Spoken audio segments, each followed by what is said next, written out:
아까 이주찬 의원님께서 트럼프가 북한에 너무 물렁물렁하게 하는 거 아니냐고 하셨는데, 저는 또 저의 개인적인 개인적인 저의 또 생각을 말씀드리고 싶어서 손을 들게 되었습니다. 네, 안녕하세요.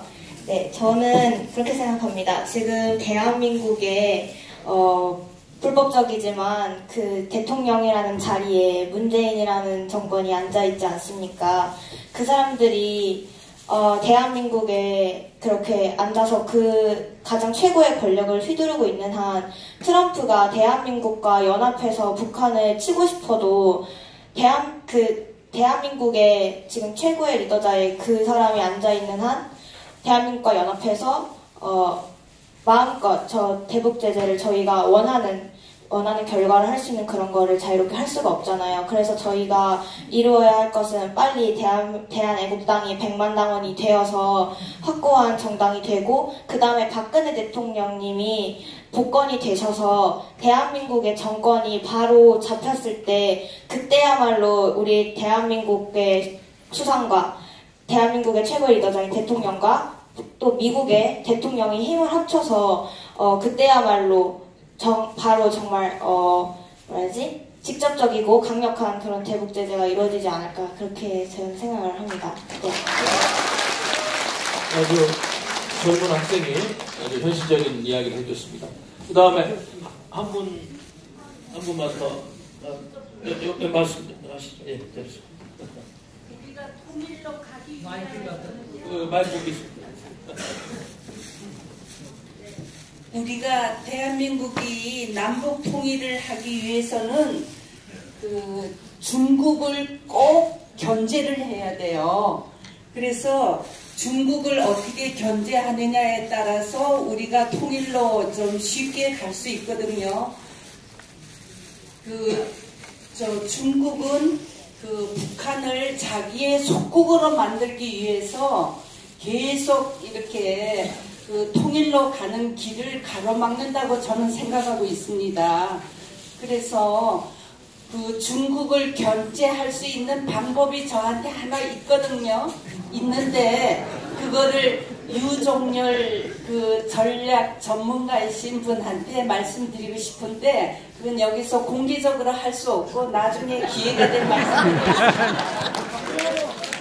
네, 감사합니다. 네, 나중에 개인적으로 이쪽 오셔서 전화번호 좀 받아가시기 바랍니다. 하여튼 시간 관계상 그러면 지금부터 이렇게 하겠습니다. 맨 오른쪽 우리 유재갑 교수님부터 2, 3분 하시고, 토론하신 유종열 교수님의 맨 마지막 5분 정도 쓰시는 걸로 하겠습니다. 유재갑 교수님 말씀. 예, 감사합니다. 여러분들 참여 열의에 존경을 표합니다. 지금 우리 태극기 집회 대여섯 단체가 있는데, 역시 서울연합에서 하는 애국당 집회가 제일 크니까 앞으로 태극기 집회가 제일 큰 쪽으로 좀 이렇게 문제였으면 어떨까 합니다.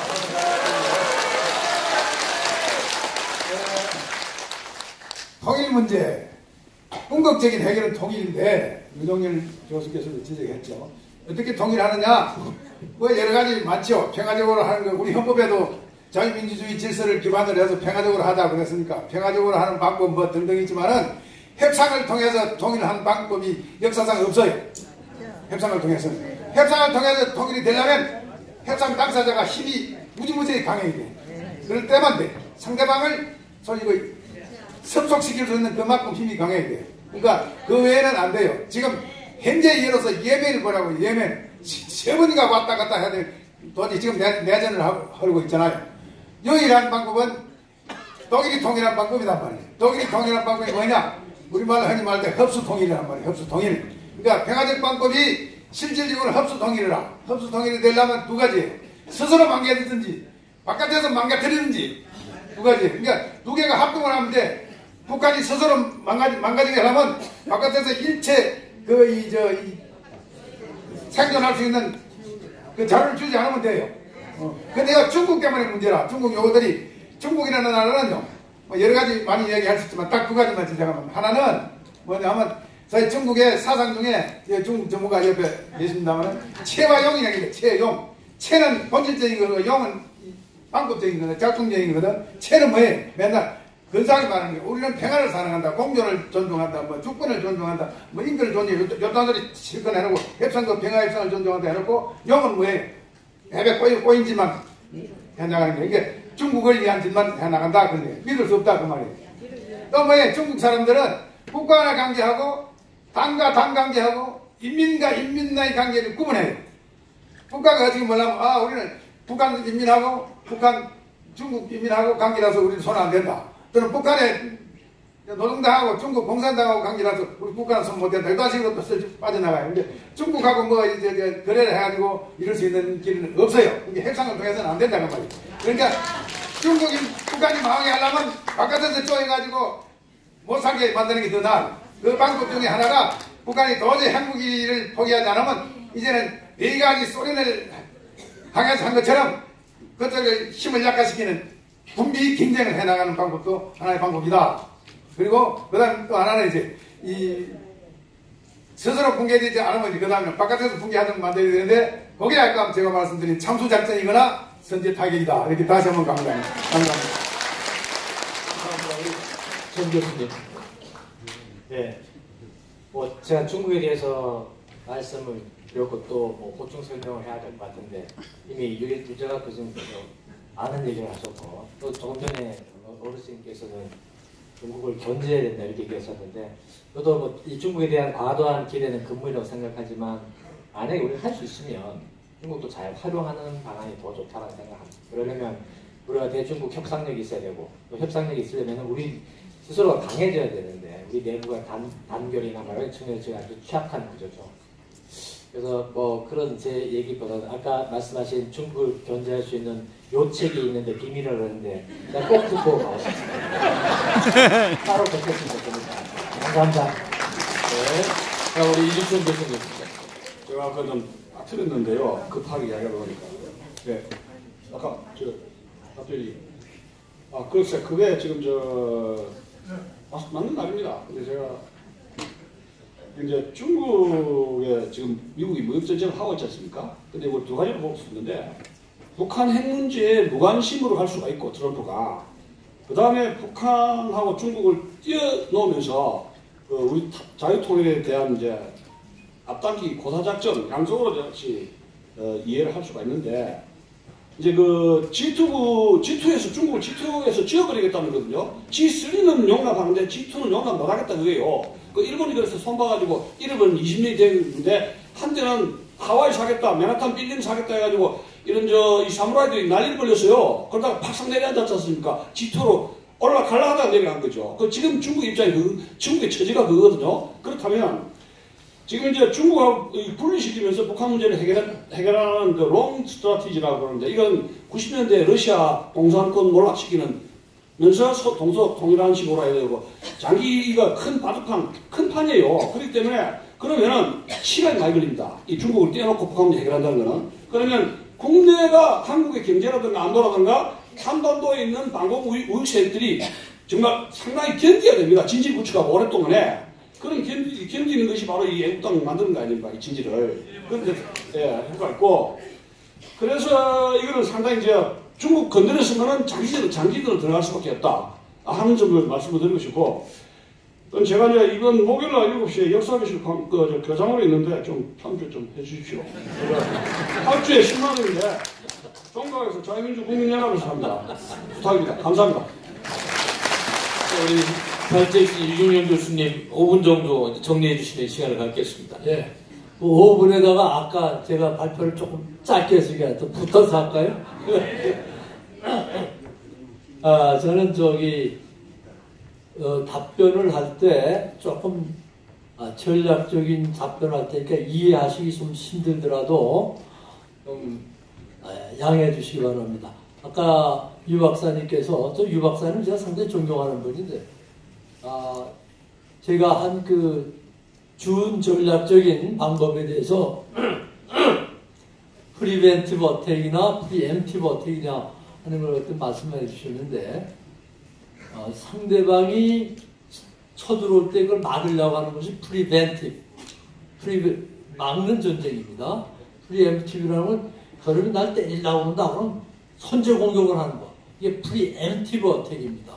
근데 제가 말씀드리는 것은 프리벤티브 어택이나 프리엠티브 어택이라는 것이 아니라 전략적으로 어떤 부분 공격을 하자는 겁니다. 지금 프리엠티브나 프리벤티브라는 건 총력전을 얘기하는 겁니다. 만약에 북한하고 총력전을 하게 되면 6.25 사건 때하고 달라서 미국이 이제 다 죽이든가 남한이 다 죽게 만들든가 둘 중에 하나입니다. 그러니까 그것은 좋지가 않고 우리가 통일을 되더라도 북한 사람이 많이 살아있어야지 우리한테 도움이 됩니다. 그래서 저는 뭐냐면 전략적으로 북한의 핵심 지도자가 어딜 갈 때 핵심 지도자와 그 충성파들만 죽이자는 겁니다. 그 이유는 북한에는요 상당히 많은 사람들이 한번 충성합니다 이러지만 속으로 그런 개놈 자식 먼저 죽여 이런다고. 그 사람들 행사할 때 말이에요. 그 높은 사람들이 김정은이 앞에 있어 박수 치는 모습을 한번 잘 보세요. 이 얼굴이 치기 싫으면 억지로 치는 거예요. 한번 일하시면서 호텔 많이 이런데 손 치는 건 약해요. 잘 보세요. 그 말은 뭐냐면 김정은의 독재 체제에 아주 이가 갈린다는 거죠. 그런데 그걸 대응해서 싸울 힘이 없다. 그러니까 그냥 내가 살기 위해서 그냥 척하자 이런 겁니다. 그 척하자는 그 사람들에게 기회를 주자는 것이 제가 얘기한 폭사 전략입니다. 폭사 전략. 그 다음에 이제 두 번째 말씀드리고 싶은 것은 우리 전 교수님께서 좋은 말씀을 많이 해주셨는데, 그 다음에 이주천 교수님께서도 이제 중국에 대해서 말씀을 해주셨는데, 이건 제가 죄송하지만 제 얘기지만 조금 더 길게 하겠습니다. 제가 레이간 대통령 전략자문 하다가 1982년에 한국으로 돌아왔습니다. 경희대학에서 빨리 좀 돌아와달라고 사정을 하는 바람에 어쩌시 왔는데, 제가 떠나온다는 걸 알고 레이간 씨가 전략팀을 저한테 보냈더라고요. 너는 그렇게 훌륭한 분인지 몰랐어요. 제가 자기한테 좋은 전략자문을 해줬다고 저는 일일이 다 한국에 돌아가는 날짜까지 다 파악을 하더라고요. 그래서 와가지고 전략팀이 좀 보재요. 그래서 나 지금 귀국하느라고 바빠서 시간 없으니까 전화를 하자고 그랬더니 안일에 꼭 좀 만나야 된다. 1시간이 된대요. 그럼 꼭 오라고. 그때 와서 한다는 얘기가 레이간이 미국의 대중국 전략을 좀 자문해주고 가라 하면서 왔다는 겁니다. 그래서 대중국 전략을 좀 얘기해달래. 갑자기 뭐 얘기할 수가 있어요. 저는 얼떨결에 이제 생각나는 걸, 평소에 생각나는 걸 얘기를 했습니다. 이게 1982년입니다. 그때 제 얘기는 일단 중국을 자본주의 국가로 만들어라. 그럼 어떻게 하면 되냐 이거예요. 전략팀이 와서 하는 얘기. 우선 중국의 경제를 쫙 올려라. 지금 미국에서 어마어마하게 많은 제재를 가하고 있기 때문에 중국의 경제가 항상 바닥이다. 풀어놓으면 중국 경제가 확 일어날 거다. 확 일어난다면은 쭉 나가기는 돌아. 어느 정도 이렇게 올라간다면은 미국이 견제를 해라. 중국 경제를 견제를 해라. 그러면 중국 사람들이 정부에 대해서 불만을 많이 표현하거든. 잘 살다가 못 살게 되면 당연히 불만하죠.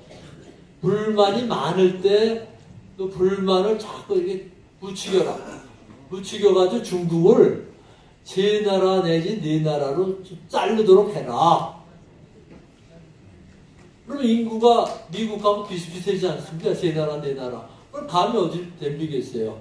그렇게 하라고 그랬어요. 그러면서 제가 또 한 가지 하고 싶은 말씀은 그 대신 만주는 반드시 독립을 시켜라고 했어요. 만주를 독립시키라는 이유는 제 개인적인 애국심 때문에 그랬습니다. 뭐냐? 우리나라가 고구려 이래 전부 다 중국에 말려 맥혔어요. 그걸 다시 찾아야 될 거 아닙니까? 그럼 어떻게 해야 돼요? 중국이 망할 때 만주가 독립국가로 이렇게 서게 되면 우리 고구려 땅 아닙니까? 우리 대한민국이 남북 통일을 한 후에 만주하고 합치면은 우리나라가 큰 나라가 됩니다. 안 그렇습니까? 근데 그렇게 해달라고 그랬어요. 그랬더니 만주는 왜 특별히 자르냐 이거야. 그래서 내 얘기는 할 수 없지만 너네 나라에 그럴 필요가 있다고 그랬어요. 그랬더니 미국에서 그 후에 저한테 사람을 보내는데 중국에다 지금 중국 경제를 이렇게 올려놓고 중국을 어떻게 하면 자를 수 있느냐 하는 전략을 집행하고 있다고 그러더라고요. 사실 이런 얘기는 여러분들한테 해서는 안 되는 국가 비밀 중에 하나인데, 그래서 제가 보기에는 그 후에 레이간 대통령의 전략을 제대로 집행을 못한 거예요. 그런데 트럼프 대통령이 들어와서 자기가 가장 존경하는 대통령이 레이간 대통령이다. 그래서 레이간 대통령의 전략을 자기가 답습하겠다 해가지고 사실은 북한을 지금 견제하기 시작을 했습니다. 잘 되면 정말 중국이 몇 나라를 짜게 해줄지도 몰라요. 짜게 해주면 우리 반드시 만주는 우리가 좀 한몫을 합시다. 그래서 그런 전략을 가지고 지금 트럼프가 하고 있는 겁니다. 북한을 자꾸 떠올리는 거는 아까 우리가 여기서 거론한 것처럼 그런 뜻에서 하는 건 아니에요. 그 사람은 소위 말하는 장사꾼이다. 장사꾼. 장사할 때는 절대 상대방 욕을 하면 안 돼요. 너 잘났다 하면서 지켜주면서 장사를 해야 되는 겁니다. 그래서 제 생각에는 북한을 지켜주면서 지금 그 약점을 다 찾아낸 겁니다. 지금 제가 듣기로는 북한을 아마 좀 혼을 낼 각오를 하고 있는 것 같아요. 그런데 그 이전에 한국에 대해서도 내년 아마 구정 지나고 나면 좀 좋지 않은 행동을 하지 않을까 걱정이 됩니다. 제가 그래서 이제 그런 분이 저건데, 제가 보기에는 중국에 대해서는 우리가 굉장히 강력하게 돼야 됩니다. 시진핑이가 작년에 트럼프를 만나서 무슨 얘기 한지 아십니까? 한반도는 옛날에 우리 종속국이었다 이거예요. 이게 말이 됩니까 이게? 우리가 중국의 종속국입니까? 지금이라도 우리 독립해야 돼요. 안 그렇습니까? 그래서 우리는 중국에 대해서는 절대로 약점을 보여주든가 벌벌긴 태도를 보여서는 안 됩니다. 제가 한 번은 중국의 그 시진핑 그 예산 사무실에 변호사를 맡고 있는 어떤 여자를 만났어요. 근데 여자가 저한테 와서 하는 얘기가, 현대전자가 중국의 현대자동차가 중국에서 사업을 하면서 본 돈이 굉장히 많은데 한국에 못 가지고 들어온 돈이 15조다 이겁니다. 근데 그 15조의 대부분을 찾아줄 테니 찾아주는 값을 자기한테 좀 내겠느냐 이거예요. 너는 괜찮은 생각이다. 돈을 좀 내더라도 뭐 15조 못 찾아오는데 현대자동차 그때 돈이 필요할 텐데 얘기를 해보자. 그래가지고 현대자동차에다 그 얘기를 했습니다. 근데 저한테 하는 얘기가, 유학생 절대 그런 얘기 하지 마십시오. 왜 그러십니까? 그랬더니 내가 거기서 15조 중에 1조만 해도 가져왔다는 걸 알면 우리 여기 현대자동차 다 자기들이 말아먹습니다 이거야. 봉지를 뺏어 먹는 거예요. 우리한테 약점을 만들어가지고. 그게 중국입니다. 중국은요 굉장히 여기 사기성이 강한 사람, 정직하지 않아요. 그런 나라를 우리가 너무 가서 이렇게 하면 안 됩니다. 우리 챙길 건 다 챙기고 그 다음에 그 사람 것들이 챙길 것도 챙겨주고 이래야지. 우리가 그냥 너는 나의 우방이다 그래가지고 달려붙으면 절대 안 된다는 것을 말씀을 드립니다. 그리고 이제 또 한 가지 말씀을 드리고 싶은 것은 여러분들이 개인적으로 대한민국을 세계 5대 강국으로 만들어야 된다는 그러한 소신을 꼭 가져주시길 바랍니다. 여러분들이 그 소신이 있어야 우리나라가 커집니다. 지난번에 언젠가 제가 그 대표님하고도 그런 얘기를 했어요. 우리 대한민국 5대 간파 운동을 좀 합시다. 그러고. 우리는 조그맣게 대한민국의 한반도의 반덩어리에서 살 수 있는 민족이 아닙니다. 한국 국민의 머리는 세계에서 최고입니다. 체육적으로도 보세요. 전 세계적으로 지금 대한민국이 많이 커가고 있지 않습니까? 김연경이가 나가면은 거기 사람들 막 박수를 쳐요. 베트남에서 이번에 아시아 그 축구대회 1등을 했다고 그냥 그 우리나라 박모라는 그 감독이 말이야 영웅이 돼요. 어서 그 사람들 축구 시합하면 대한민국 국기 이렇게 내다놓고 박수 칩니다. 이게 대한민국이 이루어야 될 일, 우리가 이루어야 될 일이라는 걸 여러분들에게 분명하게 말씀을 드립니다. 그래서 여러분들 우리 조 대표님하고 화장모님한테 말씀하세요. 우리가 대한민국을 이렇게 세계적으로 그냥 확 나가고 그냥 센 나라, 대한민국이 세계 5대 강국이 되는 그런 나라를 좀 만들어 달라고 좀 강력하게 말씀해 주세요. 감사합니다. 오늘 이제 세미나 과정에서 보니까 미국이야 어떻게든 북한 핵을 폐기하려고 명확하게 노선을 갖고 있는 중국 공산당의 문제다. 중국의 실체가 공산당이에요. 공산당. 일당 독재 공산당. 그것이 중국의 실체입니다. 그래서 한반도에 70년대 설정한 등거리 외교 남북한 Equal Distance Policy 그 등거리 외교에서 한치도 지금 안 움직이고 있어요. 북한하고는 군사적인 혈맹관계, 남한은 경제적으로 좀 이용을 하겠다. 이거를 깰 수 있는 정권이 나오려면 당당하게 아까 이야기했죠. 우리가 목소리를 내고 한미동맹을 기반으로 중국 공산당을 견제할 때 그것이 가능하다. 저는 그렇게 생각합니다. 그리고 지금입니다만 만에 하나 미국에서 오픈을 안 하겠습니다만 종전선언을 만약에 했었다면 지금쯤 대한민국 어떻게 됐을까? 2달 전에라도 상상도 하기 어렵습니다. 바로 여러분과 같은 그런 내국 심이 있는 시민들이 있기 때문에 종전선언을 막았다 저는 그렇게 생각합니다. 맞죠? 북한 핵 문제가 종전선언하고 아주 밀접하게 연관이 되어 있습니다. 절대 그런 일 못하도록 한 점의 핵무기도 폐기될 때까지 우리는 투쟁하고 그리고 한미외교를 강화하고 중국 공산당을 상대로 면밀한 전략을 가지고 끝까지 문재인 정권의 잘못된 실정을 폭로하고 문재인 정권의 퇴진을 외치는 그러한 애국당이 되어야 할 것입니다. 감사합니다.